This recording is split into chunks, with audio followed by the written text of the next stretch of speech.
What is up, ladies and gentlemen?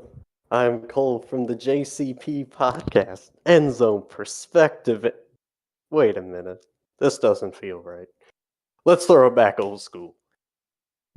Yo, yo, yo, what is up, everybody? It is your boy, Mr. Assured Coyote 62, aka Streamer for God. And in today's video, it's 7 o'clock, and something's back, but I just can't quite think of what it is. Is it? That's right. College football is back in the air. Week 0, baby. And of course, you already know, I am joined by the man, the myth, the legend. Huge. Hello. Nice to be back. Loving it. Can't do the old intro with the new mic. Sorry. Right. It takes a little bit to, we'll get that whole nailed out. And then my second co-host. Introduce yourself, sir. It is Jacob from the NFL show. I'm excited to be here for the first ever college episode, though. Well, actual college in season. We're almost here. I'm excited. Indeed. There's a lot to be excited for, I tell you that. And boy, do we have the slate for all of you. So let's kick it off. Obviously, you don't want to hear us just talking about nonsense. I'm excited. I know y'all are excited. Let's do this. So we'll start off with a fun one. The Hawaii Rainbow Warriors go on the road into Commodore Nation to take on the Vanderbilt Commodores. Vanderbilt, a 17.5-point favorite in this game. Not a lot of love for the Hawaii Rainbow Warriors, but they have a tendency of pulling games that not a lot of people think. Clark Lee, on the other hand, at Vanderbilt, he's built a pretty nice program, a good stepping stone from a year ago, 5-7. Chooch, lead us off here. Where are you going in this one? First off, I want to say this is great to be back, and this is great to be here. And so Vanderbilt last year, 6-7 bowl team, right? No, 5-7, missed the bowl, lost to Tennessee. 5. Sorry. But they won this game 63-10 in Hawaii last year, and this Vanderbilt team's better than people give them credit for. With everything going on in Hawaii, I just don't think Hawaii's in it. So Vandy wins this one easily, and another SEC dominant showing. All right, Jacob, your first ever pick on the show. Where are you going with this one? I'm also going to go Vanderbilt winning. Just the depth at every position, at almost every position that they got is, it's pretty impressive. Also, Derek Boyd II and Naz, I cannot say that right. Naz something Bryant Lele. Those running backs being injured on Hawaii will have somewhat of an impact on that team for this game, I feel like. All right, those are some very good points, and I'm no different. I'm with you guys here 100%. I think Vanderbilt, there's a belief in Vanderbilt football for the first time since probably Jay Cutler or James Franklin leaving. They're excited. They're ready to explode, and honestly, I think they cover the 17.5. I don't think this is a game. Let's just say, Hawaii, not a good start to the season. I think they're going to throw a lot of picks, quite a few miscommunications, and that SEC talent just completely overshows. All right, moving on to the next game here, the actual first game of college football in Dublin. The Navy midshipmen taking on the Notre Dame Fighting Irish, and definitely a little bit different when talking about this game, because normally some people see this, they go, watch out, Notre Dame, Navy's coming, they're going to play hard, they're going to trap you, but this time around, not a lot of faith in the midshipmen. If you look at the percentages on ESPN, 95.3% are rolling with the Fighting Irish. Navy, on the other hand, 4.7%. A lot of one-sidedness in this game. Juch, obviously, I know you like Navy, but could they pull this upset off against Sam Hartman and what Marcus Freeman is building with Notre Dame? What do you think? This will be our first time seeing Navy's scheme for the season. We don't know what this guy's going to do. Is he going to run the traditional option, or what's he the traditional triple option and run it down your throat and kill you with our insanely impressive linebackers from the Midwest? Or, but I don't think Navy's going to be ready for Notre Dame this year with Sam Hartman there. I mean, I know Navy has played him before, but this is different school, different different weapons. Notre Dame wins this one easily. I hate to say it, but midshipmen are going down. Oh, but the Irish. What about you, Jake? I'm also going with Notre Dame. I'm sorry that Chooch has to come to terms that Navy's not going to win. I do it every year. I think Sam Hartman can be a very talented quarterback, and I think he's going to show off here week 0. And also the running back room with Davin Ford coming in from Penn State, I think will help out that team a lot for Notre Dame. Man, leave it to this guy to steal my thunder. I was gonna bring up Ford, man. Come on. Hey, you still can. I love that. But I agree with these guys. I love Navy, and I think they're gonna come out hard, and they're playing tough to prove a point with this new coach. And like Chooch said, we don't know. Is it gonna be a new scheme? Is it gonna be a more pass heavy team? We don't know. But ultimately, Notre Dame has too much talent. Sam Hartman is a beast. I mean, we were watching Chooch and I at Wake Forest, and this kid, he just slings it. He throws it up, and it's not going to get picked. It's that scary. He could definitely be a top quarterback in the draft, this year or next year, depending on how that goes. And of course, I think it's the balance too. I was also going to bring up how Notre Dame, they can pound you as well, and I just don't think Navy is deep enough yet to hang with a game like this. Yeah, and in the vault of videos that can't be posted for some reason, I say old man of college football, but straight baller, and that describes Sam Hartman for you guys if you don't know and if you're new. Well, let's move on to the next one here. San Jose State goes on the road to take on USC, and let's just say not the most ideal year a year ago for San Jose State. Obviously, some very tough losses. You had, the loss to San Diego State. You had the very close heartbreaker to Utah State. But there was some upside. They beat Hawaii. They beat Colorado State again. Not necessarily the best names, but they have shown some life. And then, of course, ending off of that heart wrencher against Eastern Michigan to end the year.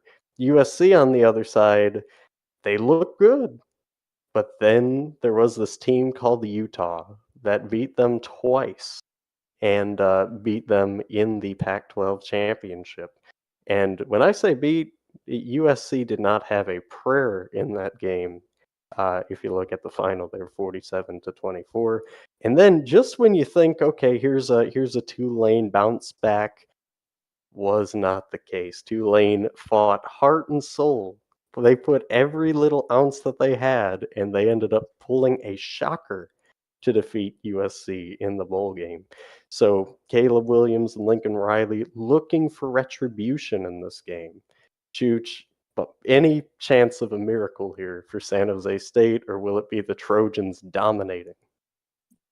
So I would like to say that this is a very, very fun matchup historically. Just by the name, Spartans Trojans, right? You think this is going to be a match of the gladiators, athlete. No, USC are Olympians. They play in a Coliseum, dude. USC is going to come in there. Caleb Williams is going to continue to show why he's the best quarterback in college football, and Drake May's number 2. USC, big time. Big time. But they start slow. Oh, okay. Yeah, I could see that. Jacob? I'm also going to take USC. Not only the fact that they have the best quarterback in college football currently, but also that USC picked up not one but two 5-star wide receivers in Zachariah Branch and Malaki Nelson. I hope I'm saying that right. There's so many names I cannot pronounce. Malachi? I think yeah, Malachi. Can't read today. Anyway, I think that addition to that offense to help out Caleb Williams is going to do even better than what I think they would already have won with. All right. Well, two USC picks unanimously, might I add. Some really good points there as well. Oh man, this game. I just want to say in advance, sorry, San Jose State. This is not going to be a game. USC is going to march up and down the field all night, and I think this is kind of what the doctor ordered in terms of USC's defense because they need a game to get in there and kind of mesh. I know that's the big thing that hurts Lincoln Riley a lot. And then also on top of that, speaking of the defense, they got Bear Alexander from Georgia, who was an absolute just crazy to think he didn't see much of the field last year, but he did get to sit behind guys like Jalen Carter, for example, and that guy's pretty good. He's in the NFL. Don't know if you ever heard of him. And then on top of that, you get Traquan Begans from Alabama to help out that secondary as well. Lincoln Riley did a tremendous job in the transfer portal, really bolstering that defense, and I'm very excited to see how that side of the ball works, even if it's just against San Jose State. I think it's going to help this team in the long run. So yeah, Trojans win, and they win big. All right, moving on to the next one, and this is a game that many people throughout the land are very excited for, especially if you're a Nebraska fan. The Cornhuskers come into this one taking on the Minnesota Golden Gophers. Obviously, Nebraska getting Matt Rule to be their head coach, a huge move for the program, and that's just where the excitement begins. Obviously, Cam Sims, the first time since Adrian Martinez that they have a quarterback that they're like, okay, maybe he could be better than Martinez and really help the push for Nebraska moving forward. But they got a pretty tough opponent in Minnesota. PJ Fleck has done a pretty good job. Out of the last 5 games, they only lost one to close out the season last year, and that was to the Hawkeyes of Iowa in a 13-10 gut wrencher. So Vegas says Minnesota's a 7.5 point favorite. A lot of people kind of overlooking that and almost disrespecting Minnesota, if you will, saying that the attention's all on Matt Rule, the excitement with Nebraska. Chooch, where are you going with this? Will it be an upset for the Huskers, or will Minnesota get a big Big Ten win? Yeah, Nebraska is going to come into this one, and they're just. I think they edge them out here. I know Minnesota's good at home, but I really think Nebraska's going to do it. I think Matt Rule's a bit of a perfectionist to lose too much of a perfectionist to lose this. I think he had all the pieces. They just needed a coach. They got it. All right, going with the Huskers on the road. What about you, Pizza? I'm also going to take the Huskers. Like the thing you said about Matt Rule, that I think he does a lot to bring into college teams. I think he can make a quite poor team with a couple of new people. Just bring in some new guys, and I think he can make an established team with Nebraska. I also think it's Jeff Sims, not Cam Sims. I always say Cam. Why do I say Cam? I think this is the year that he will break out and people notice him. I know people notice him already, but I think this is the year that people will not take him lightly. All right, 2 Nebraska's picks. I mean, where is the respect for Minnesota, folks? There is none. There will be none for Minnesota. Minnesota, I sympathize with you guys. Listen, I like your running back room. I like PJ Fleck, and it's just And your defense. Your defense, for the most part, is usually sturdy. But the part that scares me every year with you guys, I give you guys any sort of praise, you win. Psych, you lose. You get absolutely torn to bits whenever I pick you. I don't know why. But if I pick against you, you destroyed the team that I picked. So you really are my kryptonite. So, with that being said, and Matt Rule might not want to hear this, somebody please do not show Matt Rule this video. I'm going with Nebraska, and I'm going to go and trust that Matt Rule is going to have his guys ready, and Sims is going to be the difference maker here. Like I said, both these teams, they kind of are similar, but I think that is the biggest difference of this game. Cam Sims outperforms in this game. I said Cam again. It's Jeff. Yep. I noticed you said just Sims just to avoid it, but then you found a way to mess it up again. I don't know why I keep saying Cam. Jeff Sims, if you ever watch this, I apologize. We'll get the name throughout the season, okay? No, he won't. Yeah, he will not. Well, that's how much he has a bigger chance of calling him something else besides not even Cam. Just he could have said Sums. Yeah, he could have said just the last name. He has so many options. Just does not go with it. As you can see, my co-hosts are very confident in my ability. I appreciate it. Yeah, sorry about that. Forgot. No. Sorry. So, on the bright side, obviously, we like to have fun, as you see. In the next game, not too much fun for most people. UMass goes on the road to New Mexico State, and in this game, it really is the battle of two teams at one point who were absolutely terrible. However, New Mexico State growing. They had a really good end of their season with wins over Liberty and Bowling Green. They've been showing out a little bit. UMass, on the other hand, close, heartbreaking loss to Arkansas State.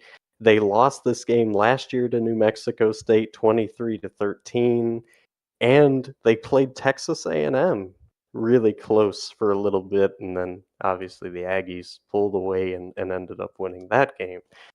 But all I'm saying is, guys, be careful with this one. New Mexico State, a 6.5-point favorite. Will they cover, Chooch? So you're gonna like this pick. I'm picking UMass. Ooh, upset. I got a gut feeling about the Minutemen, and that's really all I got. I just got a gut feeling. And New Mexico State, yeah, they had a better season, but it could have been a fluke year. We saw a lot of fluke years last year. Sorry for the camera malfunction there, folks. But yeah, I'm taking UMass in this one. It just something's. I think the offense does better. All right, going with the Minutemen. What about you, Jake? Actually, disagreeing with Chooch this time, I am going with New Mexico State.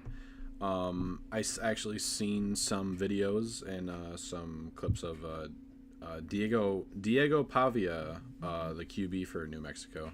I think he's going to do a lot. I see a lot of promise in him. And the D-line on that team is also looking very impressive, and I don't think the UMass O-line can hold that up. All right, going with the Aggies. I'm also going to go with you here, Jacob. I think that New Mexico State, yeah, and again, he stole my thunder. This kid, why did we invite him on? I swear, every game so far, he's just been 10 steps ahead of me. Every day. But I but I really like the New Mexico State defense. Yeah, I feel like it just doesn't get enough appreciation. If you watched them last year, they were rock solid up front, but then also on the back end with their corners and their secondary, they played really good too. I'm not gonna lie, offense didn't really, blow my mind. I wasn't ever like, wow, they look phenomenal, but they did enough to get the job done a majority of last year, and I think that's what we're gonna see. In this game. It's not going to be the most impressive showing of this offense, but ultimately that defense is just too good for UMass. Give me the Aggies. Just All mispronouncing right. everything today. What did I mispronounce? Cole. Wait, what? Whatever. I thought you said something wrong. You'll hear it. No, he said no. See, the beauty of it being recorded, and I always used to tell Cheech this. See, the people watching, they're gonna either love it and they're gonna go, "Man, he nailed everything," or they're gonna come back and go, "Man, that guy screwed up a lot." So we'll see. They'll be the judges. Yes. Speaking of the judges, Ohio and San Diego State. A lot of people see this game and they instantly think back to San Diego State being a ass-kicking team, running the ball down your throat, the defense showing up and just showing out to say the least. And with Ohio, people kind of look at this team and they go, "Eh, I mean they're okay, but they kind of get lost in the shuffle in the MAC." So this is going to be kind of that game to where people don't know what to expect. But ultimately, San Diego State, a 2-point favorite here, Chooch. Where are you going with this one? I'm going Aztecs. I think the Aztecs are better equipped for a game like this. I think they have better athletes through and through, and the depth's just going to matter. It's going to make a difference at some point. I don't think Ohio is as deep as the Aztecs are, so I'm going Los Aztecas. All right, going with the Aztecs. Jacob. It's Ohio. Whether it's Ohio State or just Ohio in general, they're still gonna suck. So, but in actually, I think the Aztecs do win. So, and I just think the defense will make up the somewhat lack of offense they have at for the Aztecs. All right, good. So we got two going with the Aztecs here. And I think those two are going to be wrong. I'm going to go with the Bobcats. I really like what I seen especially last year. You know, they showed a lot of potential, especially towards the end of the year. Like, they truly looked like they came together, they were playing for each other, and, whenever I see Ohio University, not Ohio State, we don't like those guys, but, whenever I see Ohio, I get a little sentimental. I had a teacher who was a big Bobcats fan back when I was in high school, and he was, like, one of the best, teachers there, who was really cool, so, this is for you, Mr. Malowinski, if you ever see this. Ohio, go Bobcats. You traitor. I can respect that. All right, so on to the next one here. UTEP and Jacksonville State. UTEP is a team to where you thought they might improve from 2 years ago when they were in that big bowl game against Fresno State. And let's just say last year, everything came crumbling down for the Miners. It was not exactly the year that they had envisioned. Thought it was going to be a massive step forward, and instead, it was kind of a sidestep, if not a step backwards for them. But then you got Jayville State coming in, knocking on the door, an excitement in the program. And remember, they have a tendency to come up and shock teams in the early weeks. Look at Florida State a number of years ago when they came into Tallahassee and upsetted the Knowles. Ultimately, UTEP a 1-point favorite in this game. People see the closeness of this line. Chooch, who wins it? I'm going to take Jacksonville State here. Just knowing the program and the history and everything that goes on here, that these guys are top notch, and looking at who they beat towards the end of the season last season, those aren't weak teams. Actually, I think those teams could beat some of those teams could beat UTEP, and who they played last year too, I think could also beat UTEP. So, yes, they had a good start and then all fell apart, but I think this one's close. Jacksonville State edges it out at home. All right, Jacob. I also have UTEP winning, just because of again a lot of the reason for some of my teams winning that I pick is just the depth at almost every position that UTEP has, and I just don't think that JSU can handle the offense that UTEP can bring to the table. All right, so far we got 1-1 going both ways. Uh, if if I wasn't a tiebreaker, I wouldn't be here pretty much. So, I think that ultimately UTEP is going to win this game, and I just think it's a matter of this.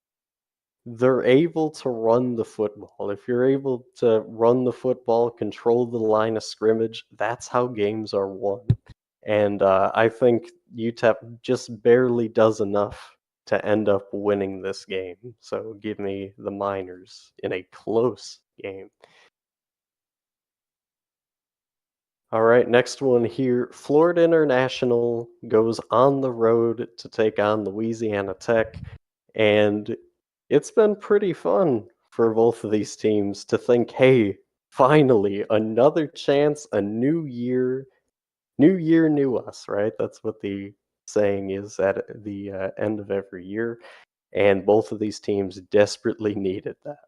FIU, out of their last 5 games last year, their last win came from Louisiana Tech, ironically enough, in 2 overtimes they were able to seal it away. And Louisiana Tech, out of their last 5, only ended up beating Middle Tennessee State. As you can see, it's been rough, to say the least, for both of these teams. But something's changed this year. A lot of hype around the Louisiana Tech program as they're an 11-point favorite in this game, under the lights, at home. Chooch, is there an opportunity here for a Panthers upset, or do you think Louisiana Tech dogs are going to bark? So I think last year I brought this up. Whatever La Tech or SMU does, the other one does the exact same thing. And SMU is supposed to be really good this year. So I think La Tech's gonna be really good this year. So I'm taking them to win this one. And you watch out. This team's gonna be fun to watch. All right, going with Tech at home. What about you, Jacob? I am actually taking FIU. Oh, I think the D line is going to be very impressive here. Also, the rest of the defense is going to show out for Florida, with players like Jack Daly on the, I hope Jack Daly on the D line, and Jamal Potts, who's a cornerback for Florida. I think they're going to show out. man, I like it. You know, we're already continuing to disagree here. It's always a good year when you have many disagreements. Remember that, folks. At least when it comes to sports. Don't apply that with other stuff. But I myself am going to agree with Chooch here. I just think that Louisiana Tech, it like he said, it's the weirdest thing. But as you've been watching, it's like SMU comes out and they absolutely destroy teams. And then all of a sudden, Louisiana Tech comes out of the blue and they start doing great. And you're like, what the heck are they like interconnected?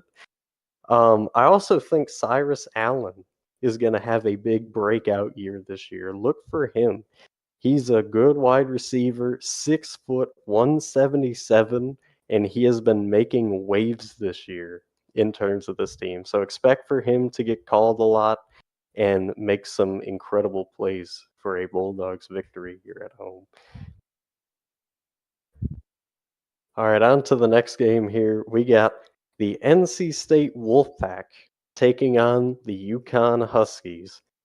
Now, a majority of times when you hear UConn, you're instantly thinking, okay, well, who are they playing in basketball?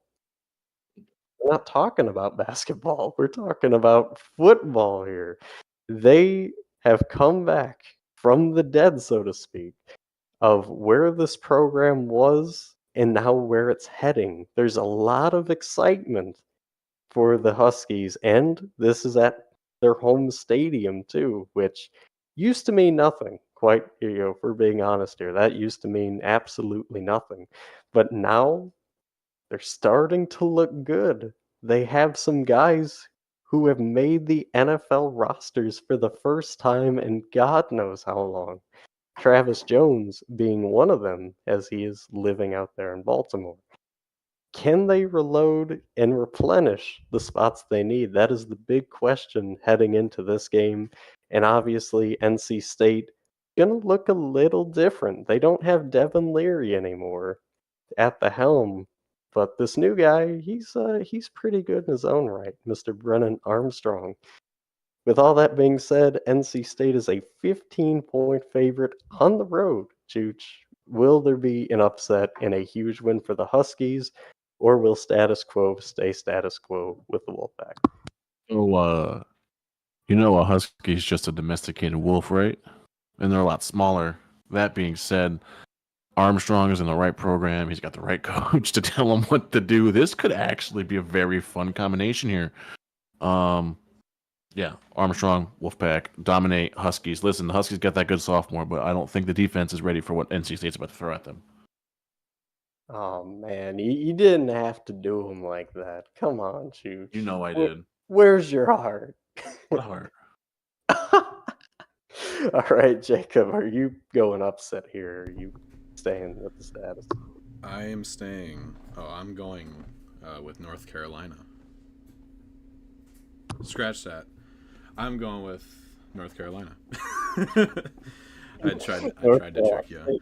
I think the D line again is going to be a big factor in this game. Be able to stop runs and get to the quarterback fast. Players like Keon Abdul Rahim and Devon Betty, notable players on the D line back in North Carolina.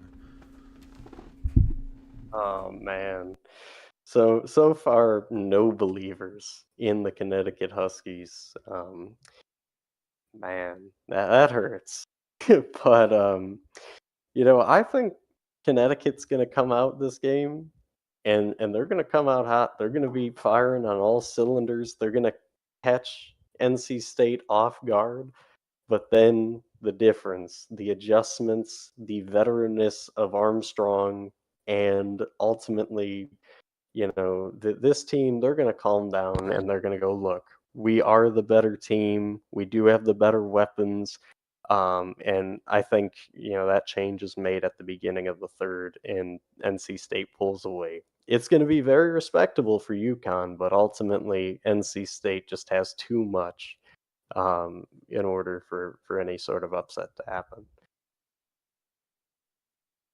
All right, on to the next game here. We got a team that is relatively unknown, and some of you might be scratching your heads here when you hear this team announced.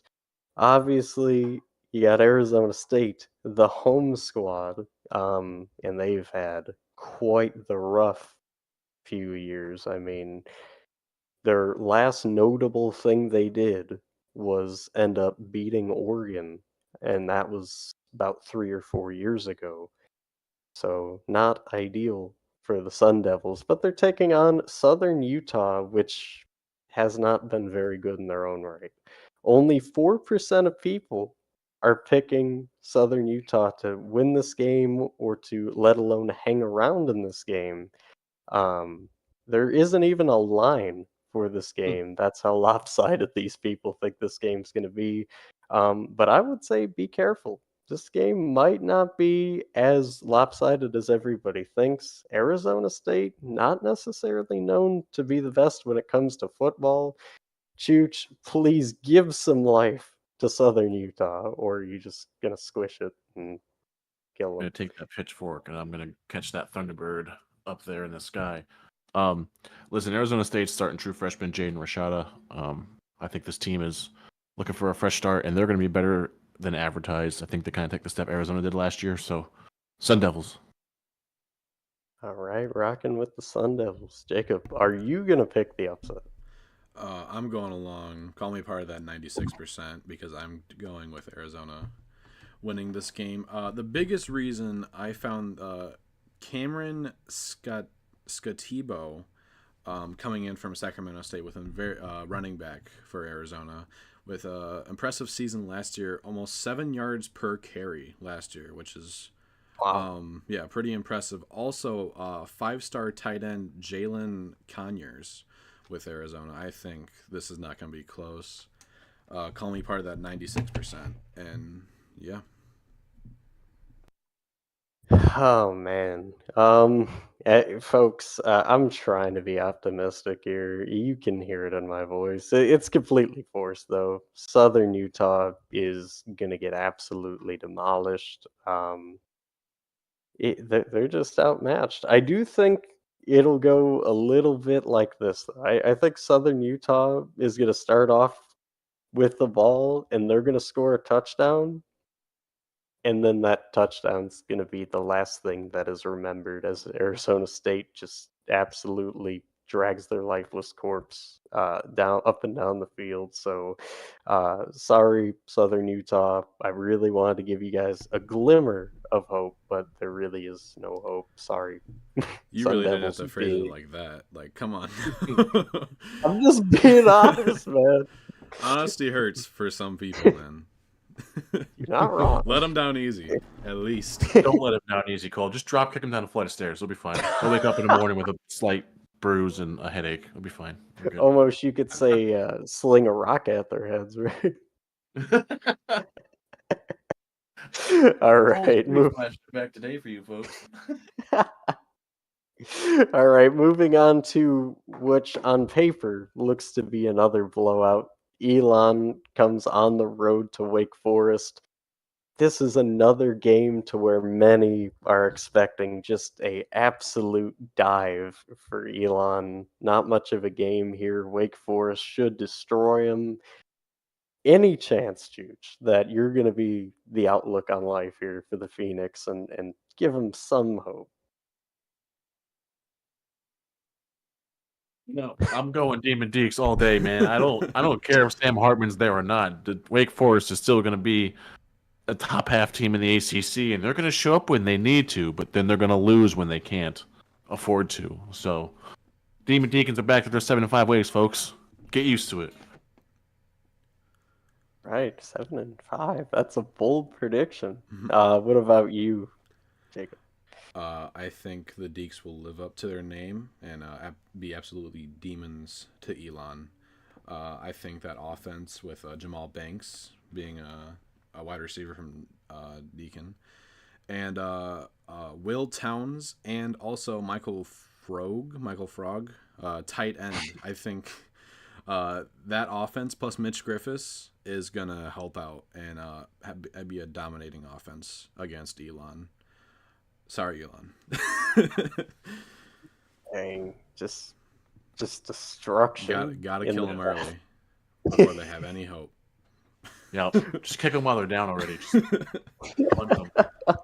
What's the point of letting them back up if they're just Yeah, no, you're right. I mean, you guys are completely right here. I'm gonna go Wake Forest, but I'm gonna go with a different style here. I think Wake Forest defense is going to be the difference maker here.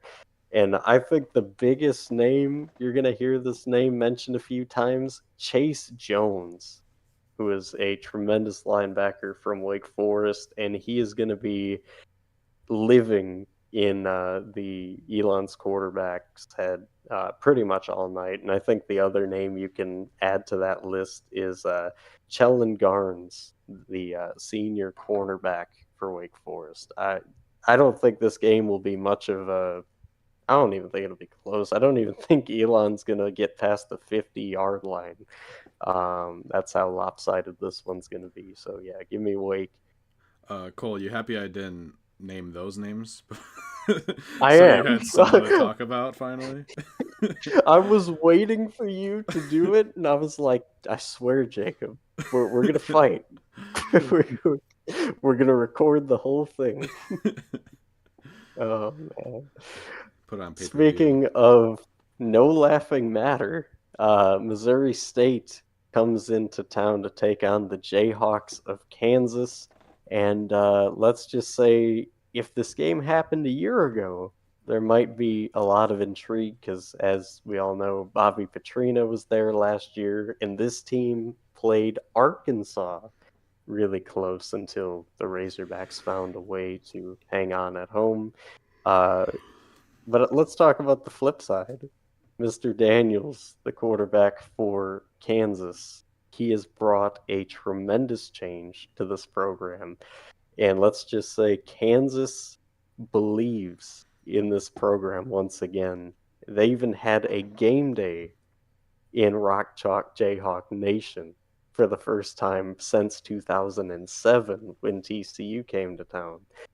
So, to say the least, last year was a huge step up for the Jayhawks, and a lot of people are predicting kind of the same here for Kansas. They got a lot of returning guys. Look out for this Kansas team, and people say this is going to be lopsided again. No line on this game. Chooch, maybe an upset for Missouri State? No, if Bobby was there, we'd be saying yes. But I think Kansas learned last year what they need to do to play the kind of football they did throughout the season. So I think they come out this year hungry. Hopefully, they don't do what they usually do and fall apart because they're them. But yep, I'm taking Kansas in this one. Just Missouri doesn't have the coach. Missouri State doesn't have the coach. Very big Jacob? differences. I am going with Chooch because I don't see much in Missouri State. I think I'm going to go with the Jayhawks with this team. I just think they have very good depth at almost every position. Again, same reason for a lot of teams I think are winning. But I just think Missouri State does not have it in them to beat the Jayhawks for week 0. Yeah, I mean, you guys, we're beating a dead horse at this point, but let it continue. I think the big reason for Kansas winning this game, I think Jalen Daniels is going to have a tremendous game in this one, and it's just the ability to throw, the ability to run, and off of last year alone, the revival of this program is just tremendous. And like Chooch said earlier, Bobby Petrino is still at Missouri State. We're talking about, hey, he has a history of pulling this type of thing off, but he's not there anymore. He jumped ship to Aggieland there with Texas A&M. So, yeah, I think Kansas wins this one, and just kind of another blowout game. Not a lot to talk about in this one. But now moving on to a game that is of the utmost interest. Kent State, a team that took Georgia to the wire for about 3 quarters there in Athens a year ago, takes on UCF. And Kent State's returning quite a lot of production. I believe the percentage is 75% of their players last year are coming back this year. And UCF, on the other hand, it's been kind of the bumpy ride for Gus Malzahn. It's not gone great, but it's not gone terrible.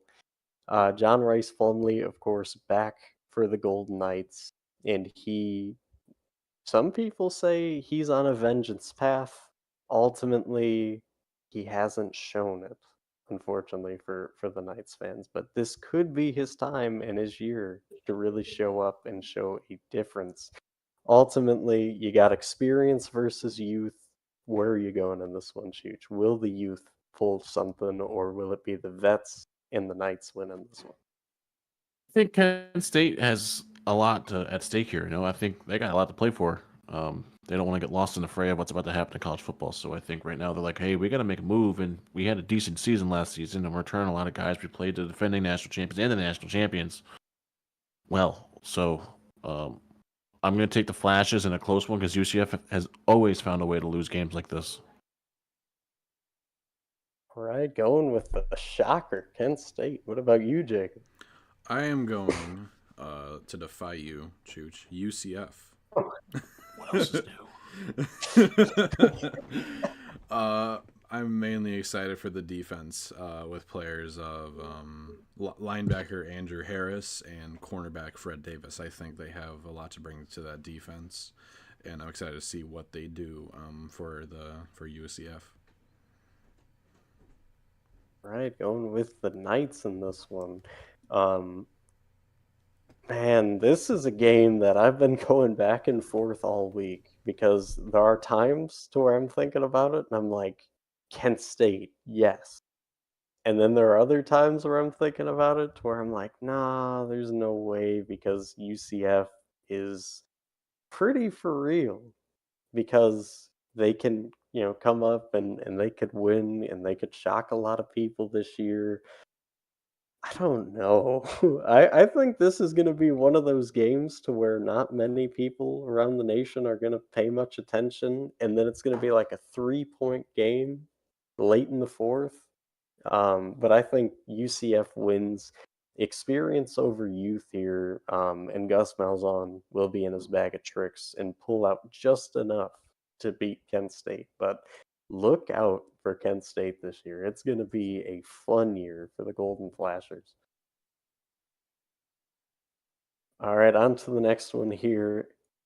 NCAT taking on the UAB Blazers.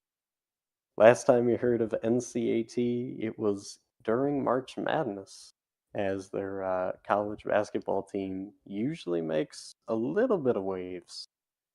But now we're talking football, which most people don't know anything about the school except for Tariq Cohen. That's basically it when you talk about this team. UAB, on the other hand, kind of an interesting spot. Trent Dilfer, the coach there, former player, and they lost kind of their biggest claim to fame there in Dwayne McBride, and he was a huge reason for UAB being fared last year. And out of their last 5, they won 3 games, and it would have been 4. They took UTSA to double overtime and just could not get it to go late in that one. And then NCAT, in their own right, not an awful year. They kind of had almost, if you would call it, a career year for their school. 12.2 say, watch out for the upset. 87.8% say UAB, and it won't be close. What do you say, Chooch? I'm going to join the 87.8% here. Listen, UAB hired Trent Dilfer. They didn't. They played a really fun game against Miami, Ohio, in bowl season last year, which was sloppy. But UAB is known for having a guy that can run through a line. Apparently, that was insane. But I think this team comes out better than they were last year, and I think UAB makes some noise. I think A&T hangs around for a little bit, but I think UAB makes a little bit of noise in this one, going, "Hey, guess what? We're back. We back." All right. What about you, Mr. Dick? I agree with Chooch. I think that UAB will make a lot of noise, and the person making that noise will be Isaiah Jacobs, running back for UAB. I think he is going to show up a lot, and I think I've seen a lot of people talking about how he looks in training, and he looks like a freak, people say. And I'm excited to see how he does. See, I think I know why you said it, because it's your name, right? No. No. Never. I think I'm not that's that selfish.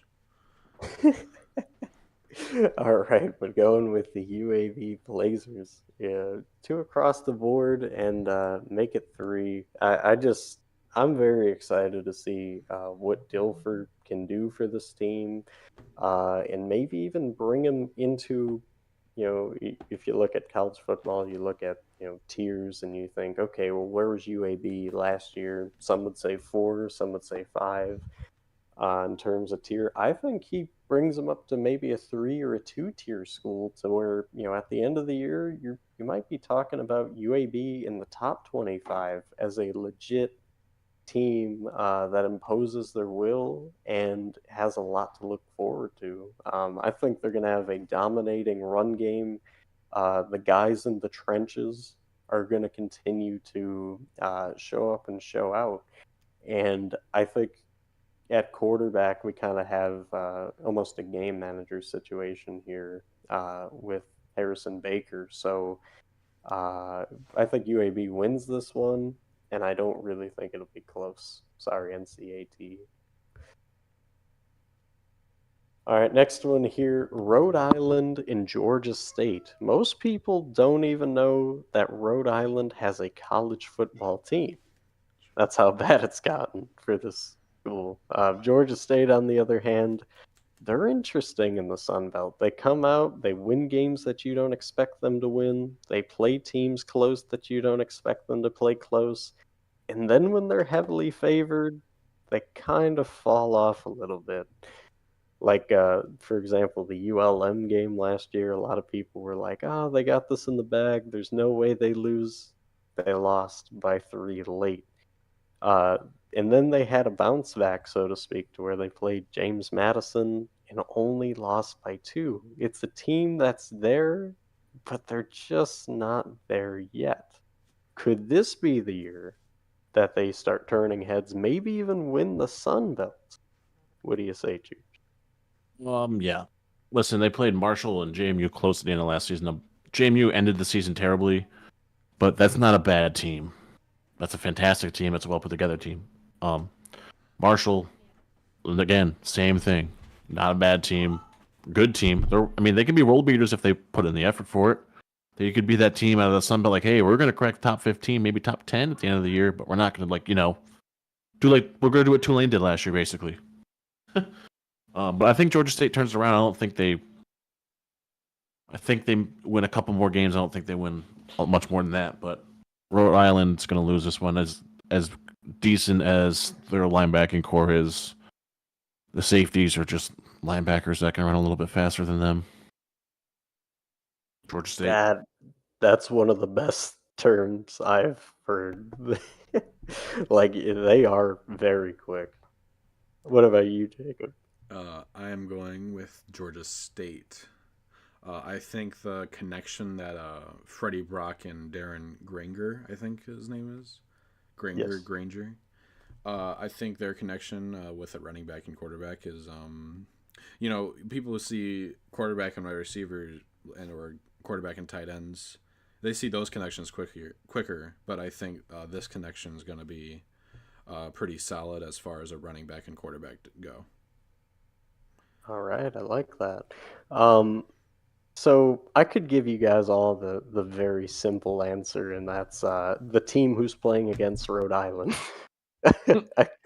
I could leave it to that, and I think nobody would ask a question. But I'll go in a little deeper. I think Georgia State wins, and I really think it's the safeties here that a lot of people, they don't really talk about. I'm very impressed with these safeties, to say the least, because most people, you look and you go, okay, well, there's usually only 2 that get mentioned. Usually they're the starting group. Here you have 5 who could play at any point and make a difference, and they can hit and they can cover. So I'd say watch out for this Georgia State secondary, more so the safeties, and the other player, of course, that pizza guy had to steal it again. I'm reading Darren your mind Granger. here, Cole. I'm reading your mind. I know. It's like Monday night all over again, but for Cole. I'm telling you, 3 games so far. He's looking at my notes. I don't know what to say. It's the damn drones, man. I'm in your phone, Cole. I got to get a new lock screen or something. I don't know how he sees it, but I'm telling you, it's getting scary. And this is his first show, guys. Like, this is not, he's not experienced. So just imagine when he gets experienced with this and has even more things. Yeah, that's the banter's going to be great. Yeah. I'm just going to copy everything you say before you even say it. That's fine. Exactly. That's why near the end of the show. So he already gave out his plan. Just for everybody who's listening, you might want to jot that down. All right, so moving on to the next game here, and we got St. Francis, PA taking on Western Michigan. And this is a game, again, where people are just saying this is going to be a blowout. 90.1% are saying Western Michigan, and for somewhat good reason. They're usually very good in the early weeks. They've kept it close with Michigan State a year ago when many people thought, nah, who cares? Michigan State will kill them. It's in East Lansing. Yeah, another thing coming. And they did end off their year pretty good. They beat Central Michigan by 2, Toledo by 6. But let me tell you about the St. Francis team. They have been known to put up at least 30 points a game. Yes, I know technically not, the best competition, and you could make that argument, and I wouldn't hold it against you. But keep this in mind, guys. 30 points a game, if not more. This offense can score. I can't say a whole lot about their defense. They've had some really rough patches, like giving up 56 to Delaware, but we don't really talk about that. But I'm just saying, week 0, anything's possible. Huge, maybe an upset. What do you think? Oh, see, this is the only Michigan team I'm going to pick the whole day. Oh, I'm going to pick 2 of them, obviously, but this is the only one I'm picking that's playing an out-of-state opponent. Broncos here. The Broncos got a good defense, and the offense is usually pretty fun to watch, and they have a really fun wheel routes with their running backs, so the guys can catch it out of the backfield a lot, which opens up the game for them. So, Broncos. Right, going with Western Michigan. I will also be going with Western Michigan. You pointed out the running back room. I'm going to point out the cornerback room with Bill Hull Cone and Deshaun Bustle. I think those guys. Yeah, I think those guys are gonna improve the defense a lot for Western Michigan, and I'm just excited to see another great college from Michigan that is great besides Michigan State. Said great. Good players, at least. Sorry, give me that. Good players. They do have good players. I will give you that much. Well, St. Francis, look at this. You got 2 people taking the Broncos. And we ain't riding with those 2 people. We're not riding with those 2 people. Give me St. Francis to pull off an upset here on the road. They're going to march in, and everybody's going to be expecting, it's just another team who plays nobody. They're not going to have a chance. And then they're going to hop up to a 14-0 lead, and people are going to go, who cares? I mean, Western Michigan, they'll adjust. They'll come back. They're the better team. And the offensive flood just does not stop. I'm going to make a bold prediction, folks. St. Francis's team is going to score 40 points this game, and they're going to upset Western Michigan at home. Mark it down. 40 points. Chooch has my expression right now. Chooch is my internal expression right now. 40 points. I just named 2 great cornerbacks. Come on. Well, your corners are getting torched, boy. Never. What? I'm telling you, folks. Tell me more. All right. Moving on to the next one here. We got a Michigan battle, so to speak. The Central Michigan Chippewas going into Sparty's home in East Lansing to take on the Michigan State Spartans. Michigan State's a 14.5-point favorite at home. Of course, Mel Tucker's their coach, coming off of a horrid year, one of the worst years in Michigan State history, I would even venture to say. Central Michigan, Central Michigan in their own right, not necessarily the year they were looking for, but that's why, again, there's a new year for both of them. But keep this in mind, Jim McElwain is the coach for Central Michigan. He has a lot of experience. He was a former coach at Florida. He knows how to coach. He's been in quite a few venues. It's kind of a sleepy game there in East Lansing. Chooch, are the Spartans going to overlook the Chippewas here? What do you think? I don't think they're going to overlook them. I think Central Michigan does what they do best, and they come out and they win the opening week against teams they should beat. That is my answer, and I'm sticking to it. Chippewas all day. Michigan State does not have anything on the offensive side of the ball. Kenneth Walker's gone. Congratulations. Your Herculean effort is kaput, amigo. So, Chips. All right, going with the Chippewas. What about you, Jacob? In the Michigan battle, this one's got to hit close to home. You know I don't like State. You know my answer already. U of M all day, but I will root for my enemy's enemy and go to Central. They're gonna take the win. A lot. I'm seeing a lot of teams when I do research. They're improving. They improve a lot with the defensive line. I noticed Dante Kent and Roby Stewart on the defensive line for Central, and I think those guys are going to put some damage to Michigan State's QB. I refuse to learn his name. You can hear the hatred. I love it.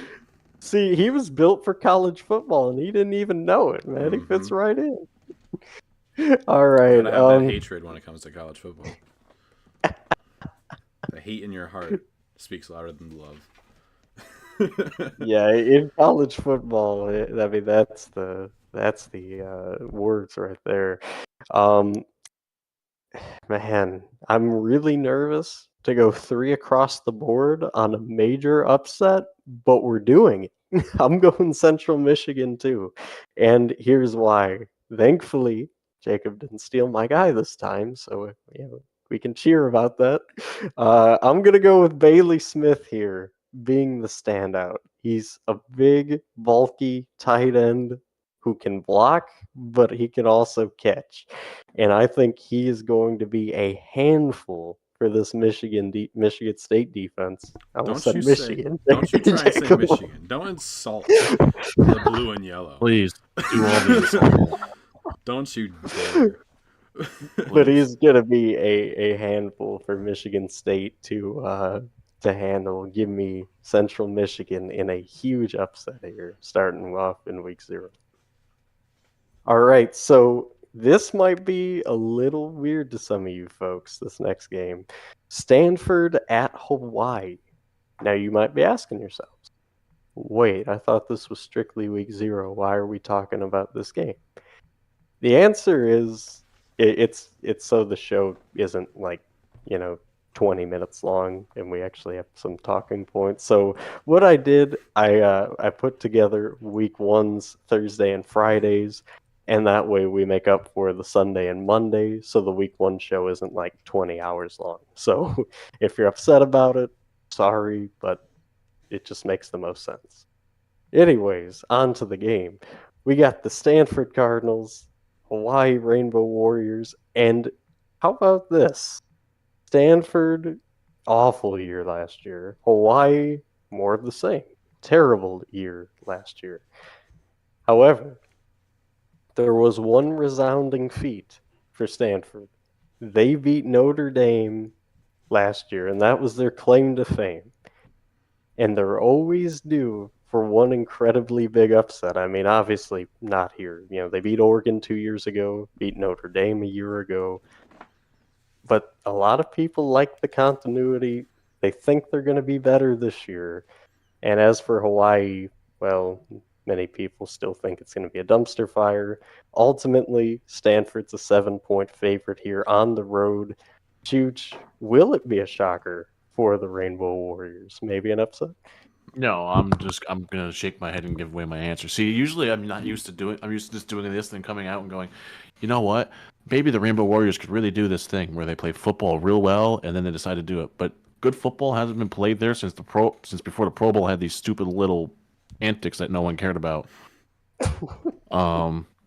So I'm taking the Cardinal, and frankly, they haven't really played good football since Andrew Luck was there. So it's about almost the same timeline, almost. So I'm taking Stanford though. Hawaii, like I said earlier, beginning of the show, Hawaii's got too much going on.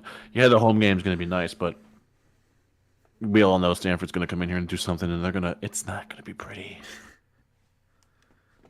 All right, Jacob. I am also going to take Stanford. I think it's good when a team has one good running back, but it's better when they have 2 good running backs. With E.J. Smith and Cedric Irvin Jr. on Stanford's running back room, I think that can help. I think that will do a lot. And I'm just going to go for Stanford all the way here. I'm sorry, Hawaii. I wish you could be better, but you're just not cutting it right now for week 0. Yeah, Well, this I'd isn't have week to 0, agree. but you know what I mean. Yeah, technically this is week 1, but it's week 0, so we're calling it week 0. Hashtag cry in the comments. But we're gonna go with I'm going with Stanford here, along with these guys, and I just think it's kind of a universally accepted thing at this point that Hawaii doesn't want to be good at football, nor can they be. So, Stanford destroys Hawaii. I don't think this is much of a game. Air attack is going to be pretty good. I'd say about 250, 275 yards in the air. And then on the ground, as Jacob was alluding to, I think you go about 190. All in all, just a tremendous day for Stanford. I'm starting to feel bad All for right. Hawaii here. We had to bring him down twice in one video. Yeah, if you're a Hawaii fan, you might not want to watch this video. So Yeah, it's a little late. Might want to look Probably. away. You're just going to get dragged Yeah. in both of your games. Sorry. Rest in peace, Miami. Not Miami. Miami. Hawaii. Hawaii. This is what I get for making fun of you for mispronouncing something earlier. This is what I get. I understand now. I love See, it's a lot different when you're on camera. All right. Well, speaking of fun, this game's a lot of fun here. Louisville and Georgia Tech. This is in the Mercedes-Benz Super. Wow. Yeah. Okay. Stadium. We're just going to say stadium. And Silverdome. Louisville's a 7.5-point favorite, and you kind of look at this game and you go, how is that a thing? I mean, this is a glorified home game for Georgia Tech. Are they really that bad? The answer a year ago would have been yes, but they got a new coach. So does Louisville, on the other hand, as they bring in Braum from Purdue. He's got a new style and new way of running this program. Gonna give it a lot of new looks and a lot of hope to really compete in the ACC. If you're a Louisville fan, that is incredible news. If you're a Georgia Tech fan, though, you're not completely on the dark. You got Brent Key, who has been not bad in all his ventures. He's been pretty good. And ultimately, he replaces Collins on this road. So, a lot of excitement, a lot of newness in this game. Chooch, where are we going here with this one?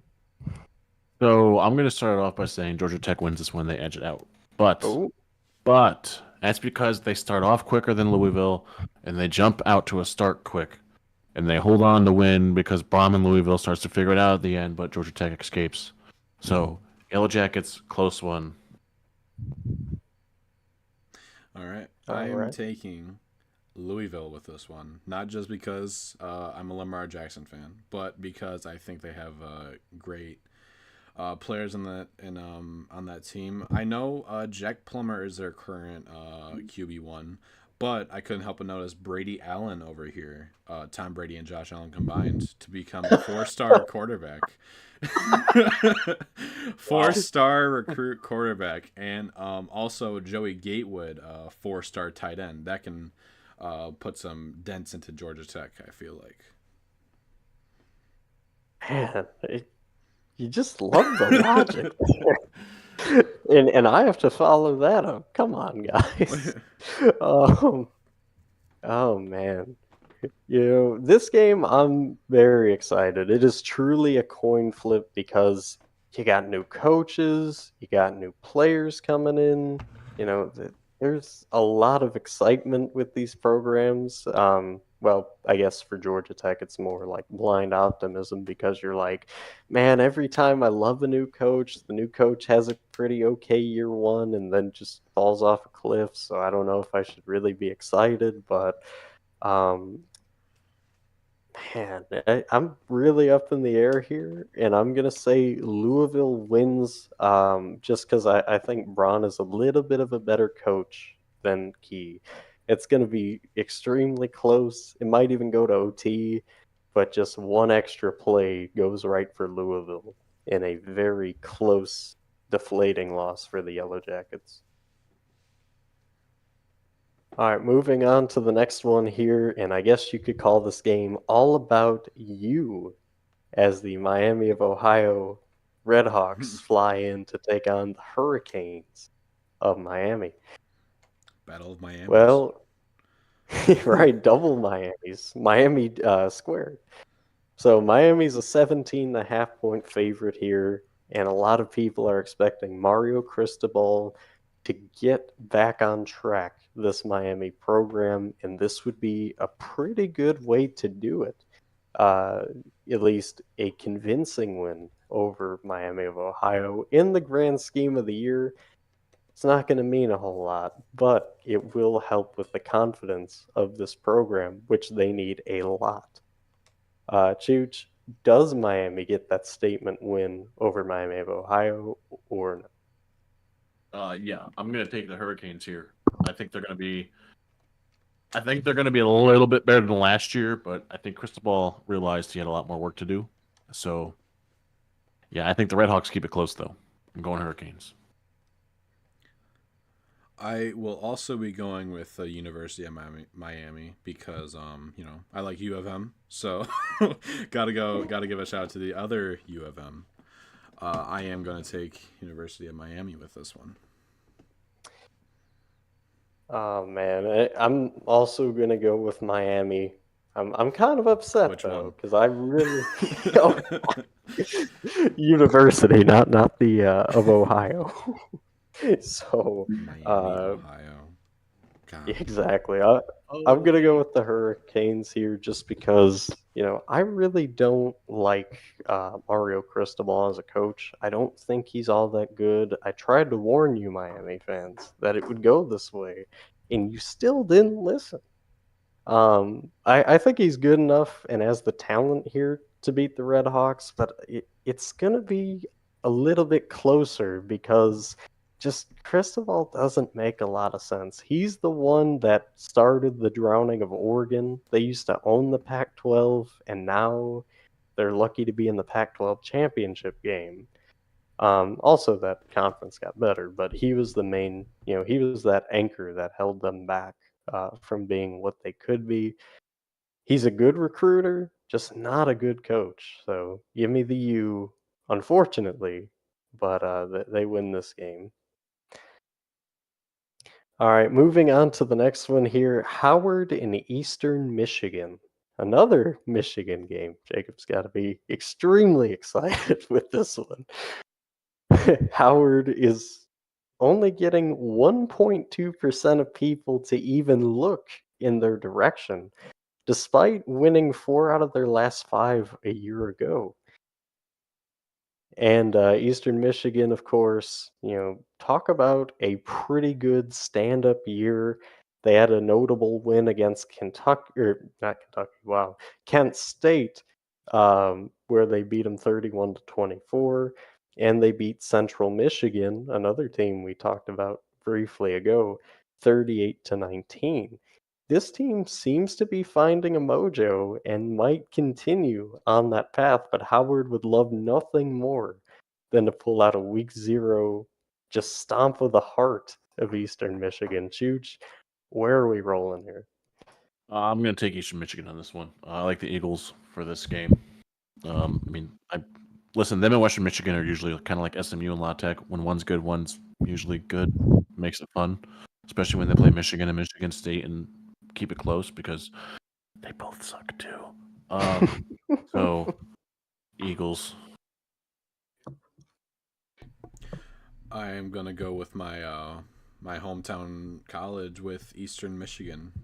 I'm excited to see how they can perform against Howard, and I can't wait to see just how they perform at Eastern.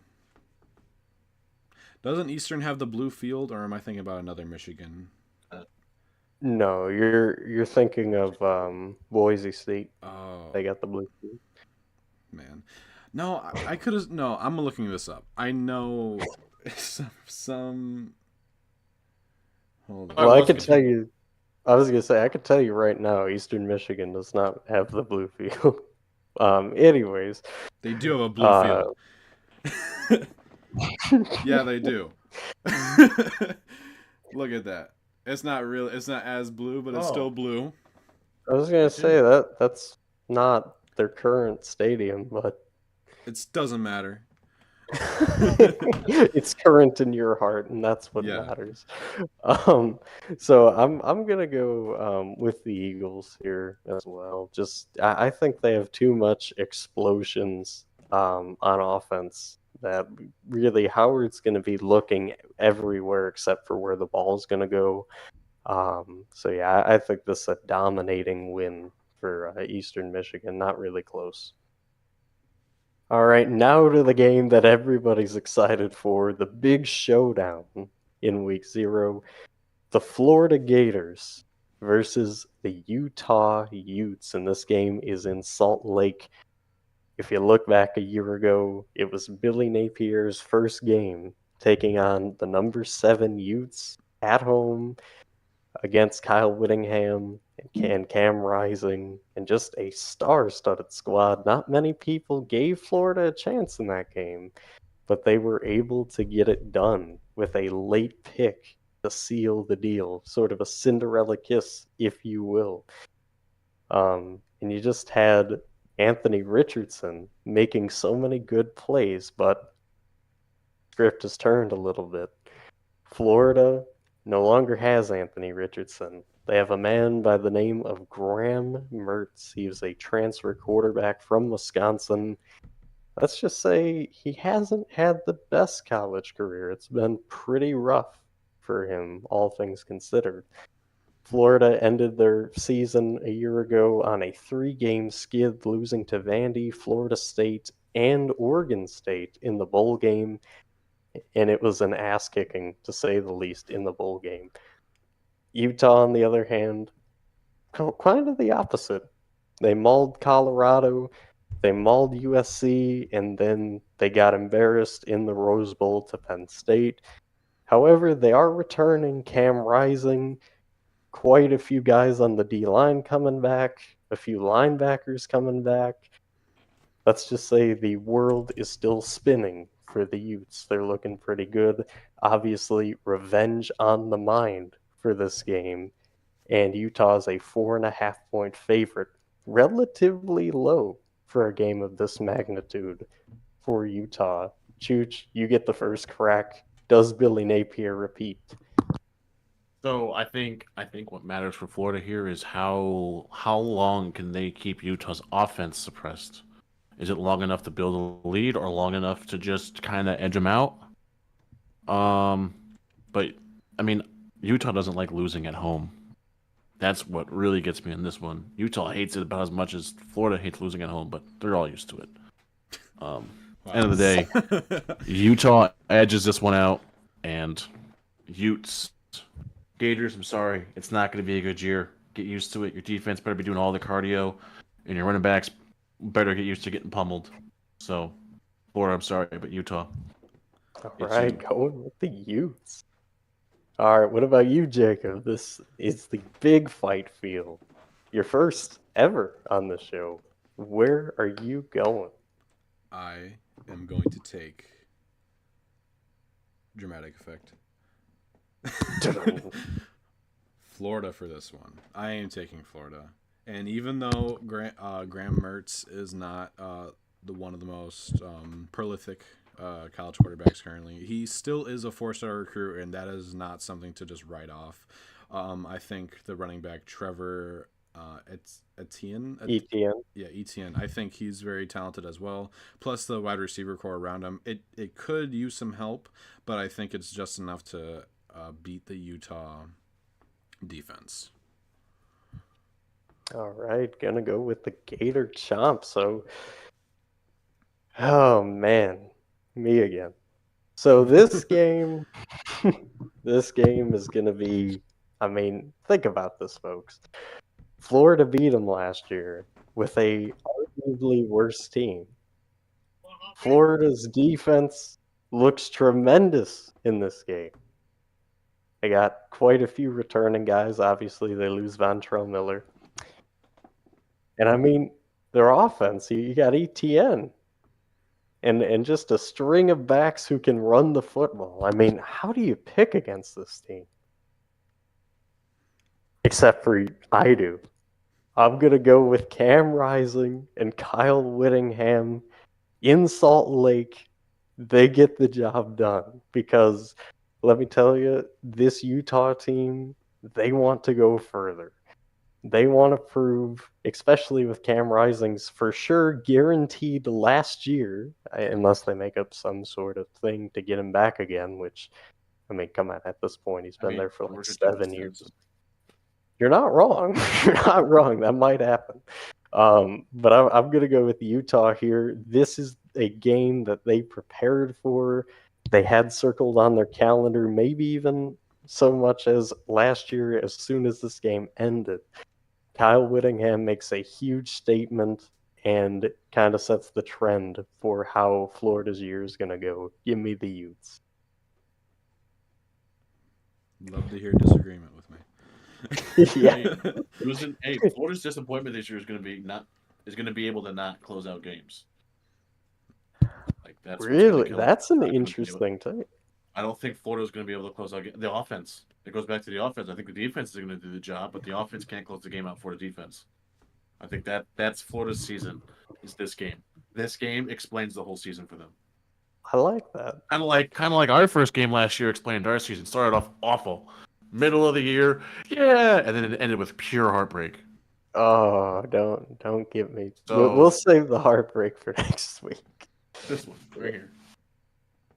All right. Well, that is it for this show. Thank you all so much for tuning in. Obviously, Chooch, thank you for being here, and Jacob on your first.